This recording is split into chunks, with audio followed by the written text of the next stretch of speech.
You are listening to Fast Track Podcast, the place to be to fast track your personal finance or fast track your business, or both, through a series of conversations with those who have learned it, done it, and made it. Before starting the episode, I have very exciting news to share with you. I am collaborating with financial imagineer Mathias to launch the Fast Track Money course. This 6-week online course is designed to help young professionals in their 20s to early 40s to learn how to save more, earn more, and invest, using money as a tool to fulfill your dreams. We teach you the proven method that Mathias has been using himself in the last 20 years and achieved financial independence. So sign up today on fasttrack.live/money course to transform your relationship with money from today. Mathias is an IT management consultant and a member of financial independence community.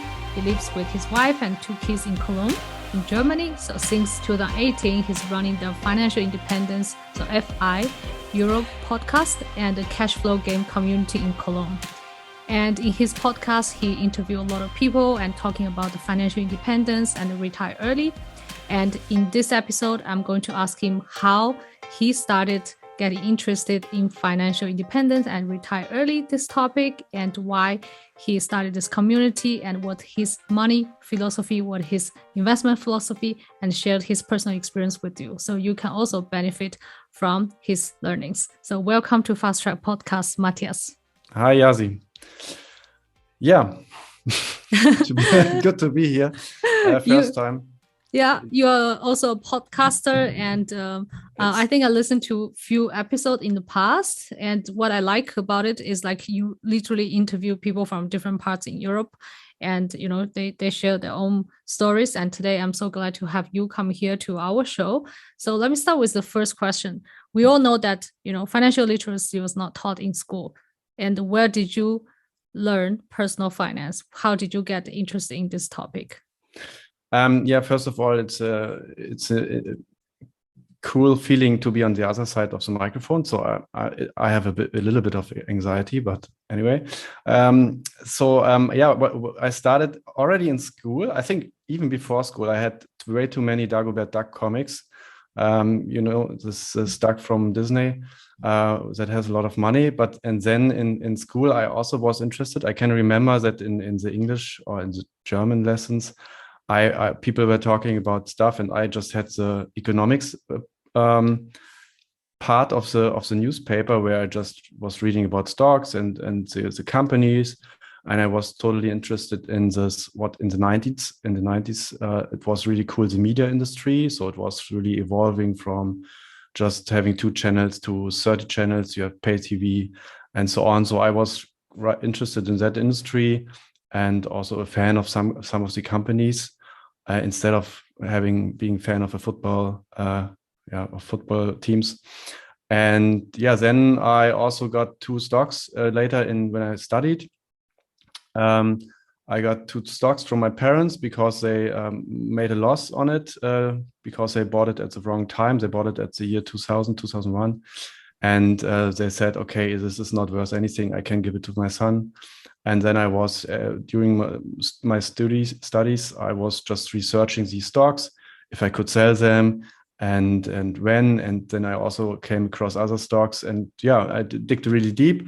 And I think many people, especially in their late 20s, middle of the 20s, they can relate to this, that they start about digging into finance and then they read the whole, I would call it stock porn. So like small articles about this is a good stock that will go through the roof. You will be a millionaire with that stock. So the whole clickbait articles. So I read all of those and went through a lot of portals, finance portals called at that time. And then I also made some purchases of stocks, often not the best decision, but maybe we can talk about that later. And I also then had my first job, got also fired during the financial crisis.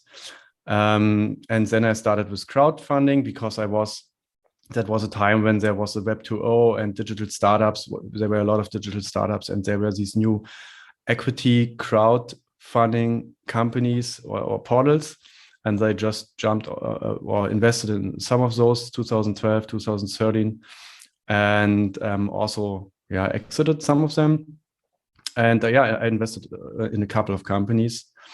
And then later on, I founded the FinTech meetup because I found these whole FinTech companies I found really cool, that they finally solve the problem that you really, so I mean, earlier you had these investment funds, you could invest in insurance policies that had a lot of fees and so on. And I found it really fascinating that these FinTech companies really solving the problem that I care about that you that the finance industry is not catering their customers. And and then I also discovered this FinTech topic. I also had a project or mini startup with a friend for aggregation of multiple portfolios so that you know what the performance is, but that failed. But I kept doing the FinTech meetup and also founded another meetup because I learned how to do a meetup. That's why I just scaled this. Having a Cashflow meetup in Cologne and Berlin and in Düsseldorf. And we now rebranded it to Retire to Freedom meetup. So it's still active. We meet in Berlin. It's really cool. People from all over the world. I meet in Berlin and also in Cologne. We have a great community of people who just are looking for peers. And I think that is very important. And maybe one of my key takeaway to surround you with people that have this goal that you think it's just normal to aim for financial freedom and also to build your wealth and not hanging out so much with people who only find reason not to do so. And that's why I also founded this or had our flagship events, the FI Europe retreats, or it was also a surf camp in the beginning in 2017, 19, and also now in this May, we have also FI Europe retreat in Spain, where we just meet with really ambitious people at the pool, having a nice time, some wine, some workshops, and learn about finance from other people. So I think that's really also key to just grab a few people who have the same interest and passion. Yeah, I like what you talk about, like you like to hang out with people who probably share the same philosophy or retire to freedom, right? And then not to be convinced by other people that think, oh, it's unachievable, it's a dream, it's not realistic. I think that's the whole beauty of finding your own tribe. And then you started this Facebook group there. People interested in achieving financial independence can join the Facebook group. Later, we'll talk more about that. And you share with us your whole journey with your career, with how you started with studying the 2 stocks your parents gave to you. So funny because they're not making money from it. So okay, let's just dump it to my son. But that's a interesting story. Then right now, like, did you see the difference? How you manage money, like your family budget, your investment versus before, or just more or less the same? I would say I'm more. I take more risks than my family. I'm not. I mean, my parents, they had also grew up in a different time, so you could put money on the bank account and get interest or not on it. That is not the case. I mean, they had like times where they got 7% on savings, and this is not possible. So you have to take more risks sometimes these days. And as I'm also more curious about new trends and new stuff, I also tend to experiment with new strategies and asset classes. So I think I'm kind of different and they more play it safe. Although I'm getting older and now also looking to reallocate in more conservative portfolios, especially these days where all the conservative stocks are cheap, basically.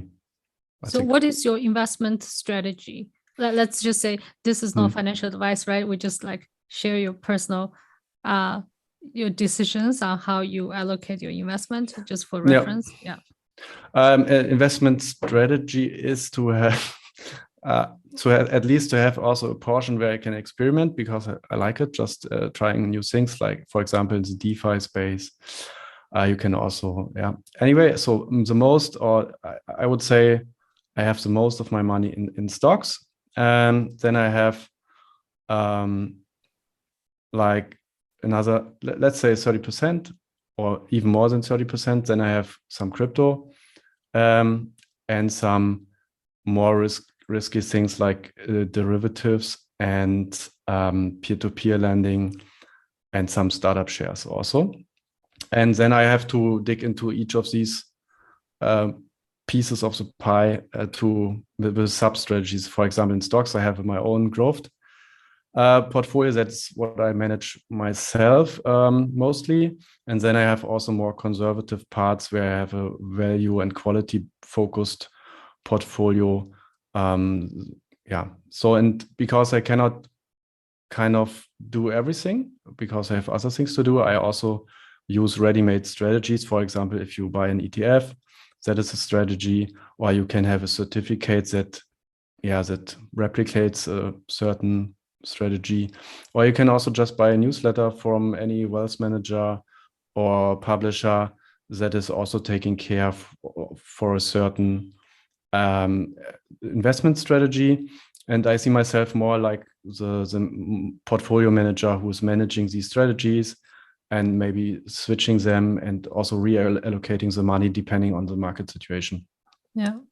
And we know that like in the US, the financial independence or retire early community, the most popular one is ETF, right? S&P 500 or total world. Why did you not choose to, just opt for simple ETF rather with different asset class? Personally, I have a lot of fun to pick stocks because they have also been there. Like ETFs haven't been around all the time, so I just started with ETFs. So I got used to it. I also have some ETFs. For example, S&P 500, or also an ETF where I invest in the market, except these dirty industries like oil and so on. But in general, I think I have fun screening stocks. I have fun understanding the business models. It also helps me in my day job to do that research. For me, it's really a relaxing activity to read some investment reports and quarterly results. And and sometimes, I mean, there are also people who are able to beat the market, but I also know that it's unlikely for me to do so. But I'm happy if I can beat the market.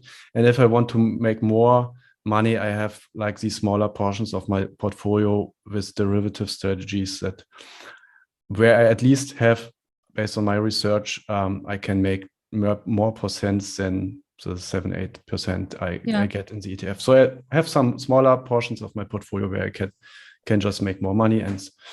And also one thing to the ETFs, especially now, you have the market risk. So if the market is down, the whole ETF is down.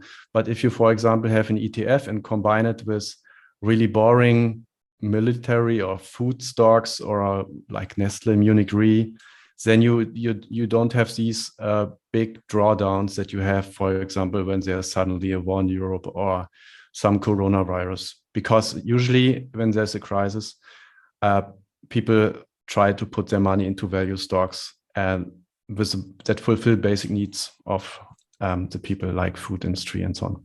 Yeah, right. So so you have your ETF investment, but because you enjoy understand the business model and you enjoy spending your time studying different stocks and companies, so you also combine other strategies to investment. That's interesting. Then coming back to the basics, how would you view if it's something worth you to spend money on or not? Why I ask this question? Because I know there are some people in the FIRE community, right? They have like strict budget, but some people they do not. So I just wondering how you view your own budget. So I told my wife always. Also I found out my investment, or not but my money philosophy is, don't spend on the essentials, but spend on the superfluous, or at least at the non-essentials. So basically, I have really old jeans, and I don't spend so much on a new fridge. So I really use the old one a long time. and spend more on things that make me kind of happy, because my basic values are growth, they are excellence and being creative and curious.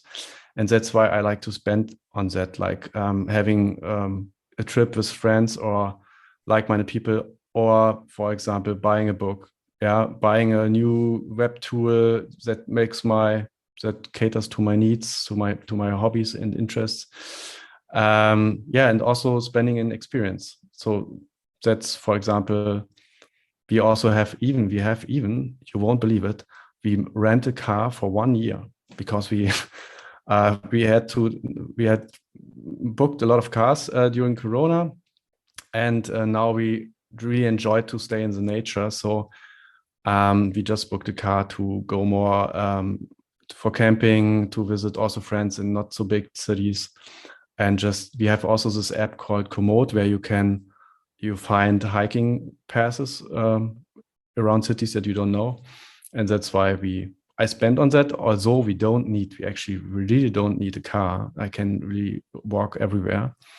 So spend on things that are not frugal.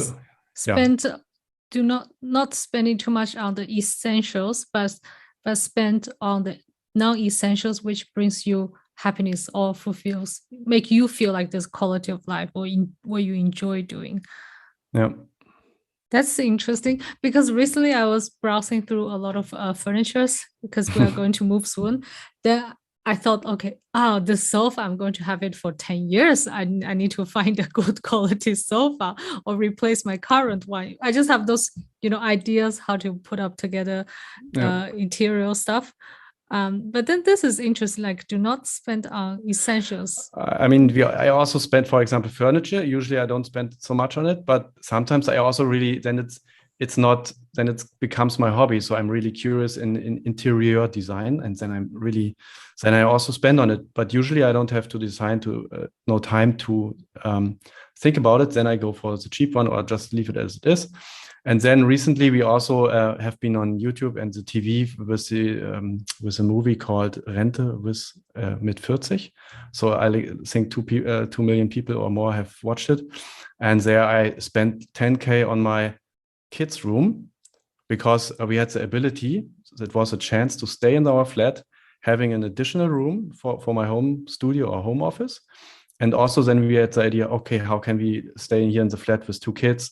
And we just had some designer helping us to utilize the space we have by putting the kids onto each other. So, and having really nice on top of each other. On top of each other. And then by that, it cost 10K, but in the end, the business case, I think this month or next month, we are break even with that decision, because we saved so much in rent, because we had not to move into a bigger flat with like 4 rooms. We have just a 3-room flat with 4 rooms now, basically. Mm-hmm. And this rent mit 40, so for those who don't understand German, it means like retire at 40, right? Yeah. So tell us about this program, or tell us a little bit about, what's your plan, retire at 40? Basically I'm a bit late. So I would give myself time until 45, I would say, so extending it a bit. I have made a good progress. I think it's especially what helped me is in the beginning, or when I was young, I saved a lot. And also when studying, then I had in the middle or end of the 20s, I spent a lot of money for concert tickets and drinks. And then I got back to saving, basically. And then I think in the last years, the growth of my portfolio accelerated also. And that's why I would consider myself on a good track. But I also don't have the feeling that I have to drop out of the workforce right now. So I could also just decide if I want not to work for a year or 2. That would not be a problem. But I also, what should I do? So basically, I also like to work. I like my hobbies, and And I don't feel such of a rush because I don't want to travel the world for the next 10 years. I don't want to sit at the beach. So basically, I don't mind also working. But also have the option if you choose not to work, right? Yeah. So the next step would be then being barista FI. I really like, I think working part-time is one of the goals. That's really a goal that I can spend more time with the kids and also having a small or a hobby, or can basically work for two things. That is interesting to me. Yeah, and maybe we also need a bigger flat. So I would not rule out that we need a bigger flat. So dropping out of the workforce right now, I think it's not a smart decision. If you want to have that lifestyle inflation at a certain point in your life, you might want to spend more money on a great apartment in one of the major cities, because I don't want to stay in a smaller city or in the countryside. It's not my cup of tea. Okay. Funny. I'm living in the countryside, and at the beginning I was not used to it. Moving from Singapore to like Switzerland, it's already quite a shock. And then I'm living in a village with like 2,000 to 3,000 people. So it's funny when you say 2,000 to 3,000 people. But I think it's kind of different people in Switzerland, these 2,000 to 3,000 people, than you would have in Northeast Germany. I don't know what type of people are living in your neighborhood. What type of people? Like normal people from Switzerland, some foreigners. So it's a good community that you have chosen, basically. Yeah, I think it's nice here. Yeah. Are you referring to like a different generation demography? Yeah, I think you can have different demography. I think in bigger cities it's much easier to just go out. If you, for example, you stop working at 6 o'clock or 7 o'clock, and then maybe you want to talk about metaverse with somebody, having a beer, talk about metaverse. And it's much easier to do that in a city because you find people that actually aren't interested in it. And you are back home like in 50 minutes. You only have to. That I agree. But, I think I wouldn't be able to adjust to this lifestyle if not because of COVID. So there's a lockdown, then we have to, if we go out, then we go back. There's a hiking route. Basically, all the bars and restaurants are closed. So, and then coming back to, how you manage your money, how you invest. And if I were to ask you, right now you are in your 30s or early 40s? I would say in the late 30s, unfortunately. Okay. So I'm just waiting for getting bald and gray beard and so on. Yeah. Let's just say, coming back, like if you were in your 20s now, what would you tell the younger Mathias? What would you tell him not to do, or the mistakes to avoid? I would say also being a bit more straightforward in the career. So figuring out faster what you're good at, basically. So, and then progressing there in that career path, and really try to, if you know that you're in a job where there's no progress anymore, then you should adjust there faster. So why it's important to progress faster? Yes, because you can increase your salary. And by increasing your salary, you can increase your options and your investing. And also you get more responsibility and higher, I would say, higher value tasks. But that's, what people think that is high value, but you get more responsibility. And I would say, I haven't had a couple of years. I had not made such a fast progress, but I think that was okay because we got our first child. So it was okay having a job, not to travel so much and being at home at 6 o'clock.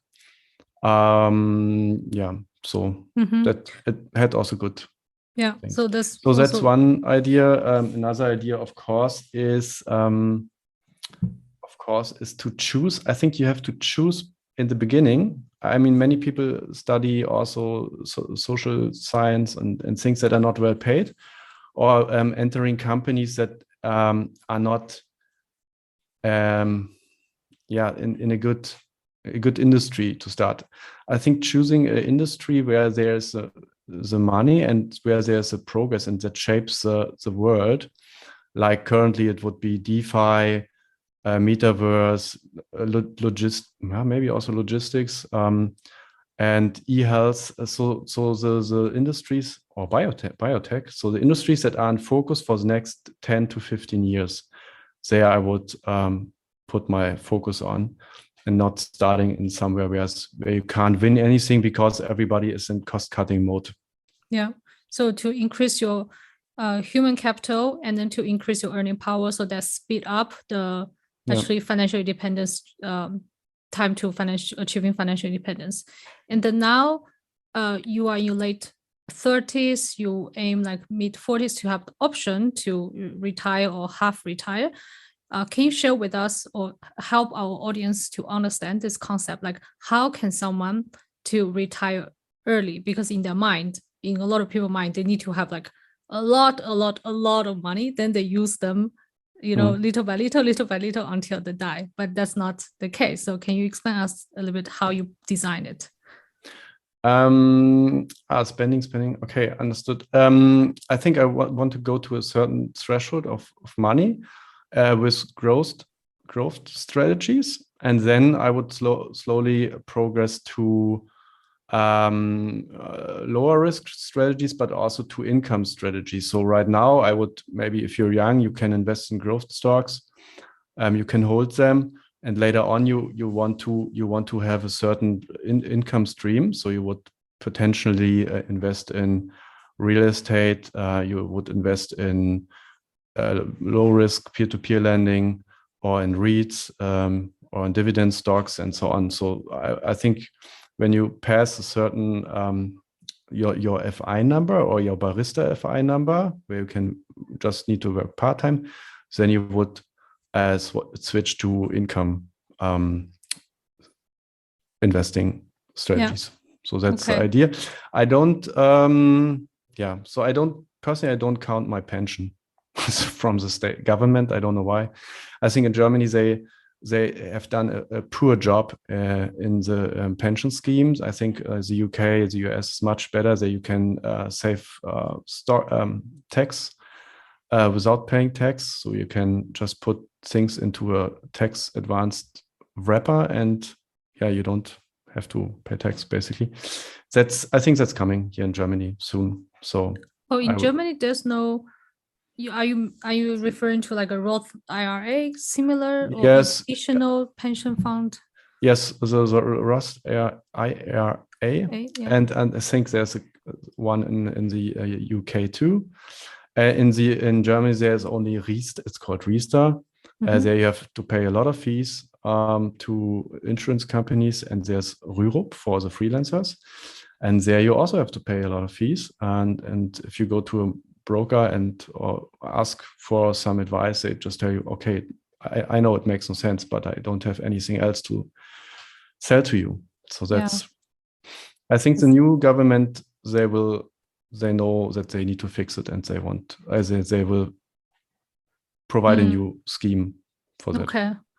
I kind of understand, because if the money is in your own portfolio, you can deploy it the way you want, right? Whenever you want.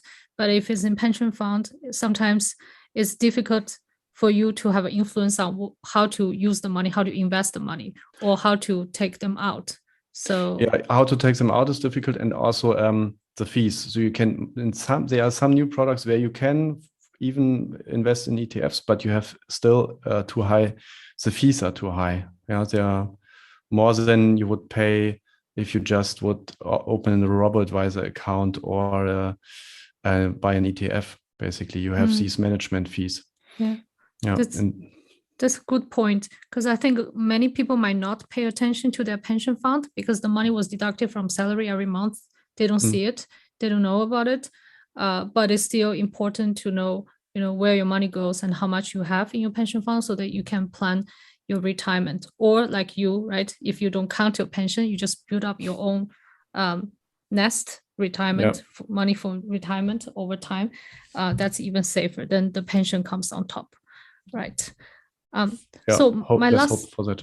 Let's hope for that. Yeah. And my last few questions would be, you have this FI Europe Facebook group, also podcast. What have you, the biggest takeaways from all your interviews or interactions with people? How do you see those who successfully achieved financial independence at an early stage, or what did they do right? So regarding the successful people, I think there are some patterns. The ones that managed to have a really fast career early in their life, like, in the middle of their 20s, that got promoted, and they could save a lot, and then they're basically financial free. And then there are also the ones that are able to build a business, that they find team members that they can rely on. They have learned maybe in the beginning of their career some skills, and that they then really focus on building the business and not finding excuses and really hustling. So I think many people who made it in their early 30s or in the middle of the 30s, they are actually work a lot. So really all the time, and hustling and networking and trying something new and then trying again and so on. So many people also have, I have interviewed somebody yesterday who has worked in trading, and then he had also some website side hustles. And then finally, he also just founded their own business full-time with a 1 million investment. And he was just always trying new things. And then finally, at the third or the fourth try, then there is success. So that's one thing. Then I have also observed in my Facebook group that there's a strong, this fat fire versus lean fire. Sometimes they have different values and they're kind of fighting each other. So I think they should make peace with each other and just know that they have different values, or they are in a different life situation. So some people who are doing lean fire, they currently don't have the ability to increase their income. So it makes perfect sense. But when you have the ability to increase your income, then you should not spend too much time on saving a buck or a dollar on a coffee. So that's just a different. I think you have to understand why the person is doing it and just accept it because they have different situation. Then also, I think from the Facebook group, many people also using the geo arbitrage. So, for example, using it from people from south of Europe often go to Central Europe to earn money, and then they are also looking for help in our Facebook group, orientation. So, where can they get a job? What broker to use? How they can save money? What credit cards and what else not? So that's the geo arbitrage within Europe, but also people coming from outside Europe. They have a lot of questions to orientate themselves, and they can also. I know also many people, or a couple of people, examples that have moved back to south of Europe. Then once they made enough money, because in the south of Europe they can just retire earlier because the expense, the money they need is not that high, and then they retired in the south of Europe and they can build their own business, maybe opening a fire block or becoming real estate agents or whatever. So having a more simple and not so time consuming activity than in the south of Europe when they got old. That's a couple of examples. Yeah. Okay. Thank you so much. I think those are very insightful. For those who are very interested in learning more about financial independence, or if they are located in Europe, where they can join your community or where they can contact you and find out, learn more about this topic. For example, you can listen to our podcast, financial-independent.eu. There's also the event for the FI Europe retreat in May. where you are invited to join in Spain. It's 20 to 24th of May, I would say. Then you can Google Retire to Freedom Berlin or Retire to Freedom Cologne if you are in that region and want to connect with people. If you're interested in fintech, you can Google Fintech Meetup Europe, I think, or Fintech Meetup Cologne. There's a YouTube channel, and you can also join the I think it's really good sessions with a lot of well-known people of the industry right now. So that's some ideas where you can. Okay, we will put those links in the show notes. And thank you so much for being here with us, Mathias, and really appreciate your time. Hopefully, some of the audience, check out the Facebook group, join the Facebook group, join the conversation, listen to the podcast, and welcome to the, FIRE community here in Europe. Yeah, thank you very much for having me, Yasin. Join the Facebook group at Fast Track Podcast 1, or you can find us on Instagram, YouTube, and of course, the homepage, fasttrack.life. See you in the next episode.